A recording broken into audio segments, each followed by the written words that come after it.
सास की दुकान।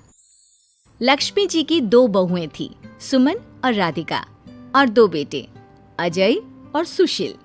लेकिन लक्ष्मी जी के बहू बेटे उनको अपने साथ रखने को तैयार नहीं थे। बहुओं के तेज स्वभाव के चलते लक्ष्मी जी को अपना ही घर छोड़कर एक किराए की कोठरी में रहना पड़ रहा था। कुछ दिनों से उनके बेटों ने उन्हें पैसे देना भी बंद कर दिया था। ऐसी स्थिति में लक्ष्मी जी ने अपनी जमा पूंजी से एक छोटी सी दुकान खोली।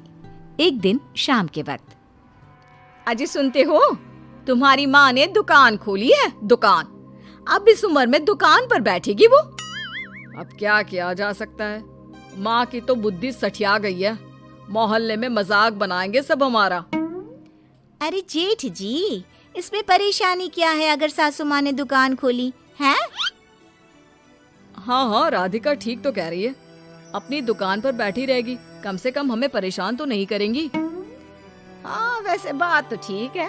खुद के 2 पैसे कमाएंगी तो कभी कभार हमें जो खर्चा देना पड़ता है ना, वो भी देने से बच जाएंगे हम लोग। फिर किस बात की परेशानी, खोलने दो माँ को दुकान, हमें क्या। वैसे भी अपनी कोठरी में चुपचाप रह रही है ना, चाहे दुकान खोले या मॉल बनाए, हमें उससे क्या लेना देना। अगले दिन सुमन अपनी सास की दुकान पर पहुंचती है। सासू माँ, आपकी दुकान में शक्कर है क्या? शक्कर जरा 1 किलो दे दीजिएगा। हाँ बहू है ना, लो बेटा, 1 किलो क्यों, 2 किलो ले जाओ। सोच लो सासू माँ, घाटा हो जाएगा आपको, पैसे नहीं देने वाली मैं। देखो सुमन, ये मेरी दुकान है और यहाँ पर जो भी कोई सामान खरीदने आता है उसे पैसे तो देने ही पड़ते हैं। अरे सासू माँ, ऐसा क्यों करी आप? अरे देखो ना, घर पर आपका बेटा और पोते पोती दूध में शक्कर डालने के लिए कब से इंतजार कर रहे हैं, जरा उनके बारे में तो सोचिए। अरे ऐसी बात है क्या? अब मुझे नहीं पता था। बहू एक काम करो, वैसे भी पहली बार आई हो ना, ये शक्कर तुम ऐसे ही ले जाओ, पैसे देने की जरूरत नहीं है। अगले दिन राधिका भी अपनी सास की दुकान पर पहुंचती है। प्रणाम सासू माँ, कैसी चल रही है आपकी दुकान? बस बेटा, जैसे तैसे करके काम चला रही हूँ। तुम बताओ, घर में सब राजी खुशी है ना? हाँ मम्मी जी, सब कुछ ठीक ठाक है। बताओ राधिका बहू, कैसे आना हुआ? कुछ काम था क्या? वो ना मम्मी जी, मुझे जरा 5 किलो आटा चाहिए था। मेरे पैर में ना बहुत दर्द है, इसलिए बाजार तक जाने में ना तकलीफ हो रही थी। घर पर बच्चे भूखे बैठे हैं, सोचा आपसे ही ले लेती हूँ। हाँ, क्यों नहीं बेटा, ये लो 5 किलो आटा ले जाओ। हाँ, लेकिन मम्मी जी, आपने जिठानी जी को शक्कर फ्री में दी थी, तो मुझसे भी पैसे तो नहीं लेंगी ना? हाँ, अच्छा ठीक है बेटा, कोई बात नहीं, तुम ऐसे ही ले जाओ, बच्चों से क्या पैसे लेना। कुछ दिनों के बाद लक्ष्मी का बेटा अजय दुकान पर पहुंचता है। कैसी हो माँ, दुकान तो अच्छी चल रही है ना तुम्हारी, सब मोहल्ले वाले तारीफ करते रहते हैं। अब क्या करूं बेटा, तुमने तो मुझे सहारा दिया नहीं, गरीब माँ को घर से बाहर निकाल दिया। कुछ तो करना पड़ेगा ना अपना पेट पालने के लिए। वो माँ ना बहुओं की बहुत चिक चिक रहती थी। अब देखो कितनी अच्छी जिंदगी है तुम्हारी, खुद कमाती हो, खुद खर्च करती हो, इससे अच्छी भला कोई जिंदगी हो सकती है क्या? हाँ बेटा, दिल को बहलाने के लिए तुम्हारी ये बात भी सही है, लेकिन कोई बात नहीं बेटा, मैं खुश हूँ। अच्छा माँ, मैं क्या कह रहा था, जरा 500 उधार तो दे देना। कमाल की बात है बेटा, तुम मुझसे पैसे उधार मांग रहे हो, तुम्हारे पास पैसों की क्या कमी है? अरे माँ, इस महीने की तनख्वाह नहीं आई और आप तो अपनी बहू को जानती है ना, उसे शॉपिंग करनी है, जल्दी वापस लौटा दूंगा माँ।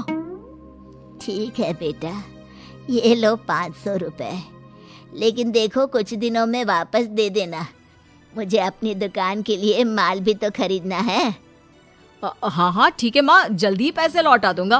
बहुत दिनों तक अजय अपनी माँ लक्ष्मी के पैसे वापस नहीं देता और सुमन और राधिका बार बार किसी न किसी बहाने से अपनी सास लक्ष्मी की दुकान से बिना पैसे दिए खूब सारा सामान ले आती है, जिसकी वजह से लक्ष्मी को अपनी दुकान में बहुत घाटा होता है। फिर एक दिन जब राधिका सामान लेने के लिए लक्ष्मी की दुकान पर पहुंचती है, सासू माँ, जरा वो 1 किलो दाल तो देना। नहीं बहू, अब मैं तुम्हें या सुमन को कोई सामान फ्री में नहीं देने वाली। तुम लोगों ने कभी कोई मदद नहीं की मेरी, उल्टा मेरी दुकान से फ्री का सामान ले जाकर मुझे मुश्किल में डाल दिया है। लेकिन मम्मी जी, हम तो आपके बच्चे हैं ना। अगर इतना ही मेरे बच्चे हो तो फिर मुझे घर से बाहर क्यों निकाल दिया? देख बहू, अब मैं तुम्हें 1 रुपए का सामान भी फ्री में नहीं दूंगी। और जाकर सुमन को भी कह देना, आए दिन तुम्हारा पति मुझसे उधार ले जाता है और वापस भी नहीं लौटाता। राधिका गुस्से में घर वापस आती है। घर आने के बाद, क्या हुआ राधिका, बहुत गुस्से में लग रही हो तुम? सासू माँ की दुकान पर गई थी ना? सासू माँ का तो कुछ करना पड़ेगा, जब से ये दुकान खोलकर बैठी है। अक्कड़ तो देखो उनकी। अरे लेकिन हुआ क्या है? होना क्या है, दाल लेने गई थी, मुझे 4 बातें सुनाकर उल्टा भेज दिया, कुछ दिया भी नहीं। ये तो सासू माँ ने ठीक नहीं किया। देखो मेरे पास ना एक बहुत अच्छा प्लान है। कैसा प्लान भाभी? हम अपनी सासू माँ की दुकान में किसी चोर से कहकर चोरी करवा देते हैं और सारा सामान अपने घर मंगवा लेंगे। उसके बाद हमारे पास फ्री में सामान भी आ जाएगा और सासू माँ की अकल भी ठिकाने आ जाएगी। ठीक है भाभी, मैं आपका पूरा साथ दूंगी। अब जल्दी से ये काम करवा दीजिए। और 2 दिनों के बाद सुमन और राधिका एक चोर से मिलकर लक्ष्मी की दुकान में चोरी करवा देते हैं। हे भगवान, ये क्या हो गया? इस उम्र में जैसे तैसे अपना गुजारा कर रही थी, लेकिन चोर मेरा सारा सामान लेकर चले गए। अबे क्या होगा? तभी वहां पर राधिका और सुमन पहुंच जाती है। क्या हुआ सासू माँ, बहुत दुखी लग रही हैं आप? अरे क्या बताऊं, मेरी दुकान का सारा माल चोरी हो गया। अब अगर आप अपने ही बहू बेटे को सामान नहीं देंगी तो ऐसा तो होगा ना सासू माँ। अब राधिका की बात सुनकर लक्ष्मी को यकीन हो जाता है कि इस चोरी के पीछे कहीं ना कहीं उसकी दोनों बहुओं का ही हाथ है। लक्ष्मी एक प्लान बनाती है। पैसे उधार लेकर अपनी दुकान में फिर से खूब सारा सामान ले आती है। अरे भाभी, देखा आपने, सासू माँ की दुकान तो फिर से सामान से भर गई है। हाँ वही तो, मैं तो सोच रही थी कि एक बार में उनकी अकल ठिकाने आ जाएगी, पर लगता है फिर से कुछ करना पड़ेगा। लेकिन अब हम क्या कर सकते हैं? अरे वही जो हमने पहले किया था। इसका मतलब फिर से चोरी करवाएंगे? हाँ, उसके बिना हमारा काम कैसे चलेगा? और इस बार चोरी करने हम दोनों चलेंगे, कुछ नहीं छोड़ेंगे उनकी दुकान में। सुमन और राधिका दोनों मिलकर लक्ष्मी की दुकान में चोरी कर लेती हैं और सारा सामान चुपचाप अपने घर के स्टोर में लाकर रख देते हैं। लेकिन सुबह होते ही लक्ष्मी पुलिस लेकर सुमन और राधिका के घर पहुंच जाती है। इंस्पेक्टर साहब, मेरी इन दोनों बहुओं ने ही घर में चोरी की है। अरे ना ना इंस्पेक्टर साहब, ये हम पर झूठा इल्जाम लगा रही हैं। अरे हम क्यों इनकी दुकान में चोरी करने लगे? माँ, आपको शर्म नहीं आती अपनी बहू पर झूठा इल्जाम लगाते हुए? हाँ माँ, हम आपके बेटे हैं और ये आपकी बहुएं हैं, आप ऐसा कैसे कर सकती हैं? लक्ष्मी जी, क्या आपके पास कोई सबूत है? अरे इंस्पेक्टर साहब, आप इनकी बातों में मत आइए। ये हमारी माँ है और इनकी दिमागी हालत ठीक नहीं है, इसीलिए तो हमसे अलग रहती हैं। इंस्पेक्टर साहब, मेरी दिमागी हालत बिल्कुल ठीक है और मेरे पास इन दोनों के खिलाफ बहुत बड़ा सबूत है। बताइए, क्या सबूत है आपके पास? आप जरा मेरी दोनों बहुओं के हाथ पानी से धुलवा दो, फिर सब कुछ साफ साफ पता चल जाएगा। अरे हाथ पानी से धोने से क्या होगा माँ? आप दोनों मेरे सामने अपने हाथों पर पानी डालिए।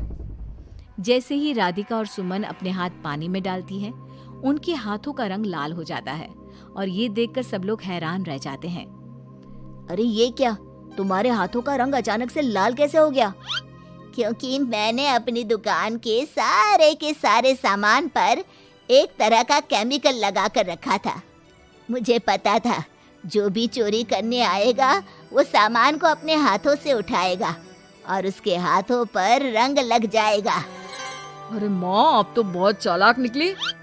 इसे चालाक नहीं बेटा, बुद्धिमान कहते हैं। और जिसके तुम्हारे जैसे बहू बेटे हो उसे थोड़ा बहुत तो अपनी अकल से काम लेना ही पड़ता है ना। शर्म नहीं आती आप लोगों को अपनी ही माँ को परेशान करते हुए?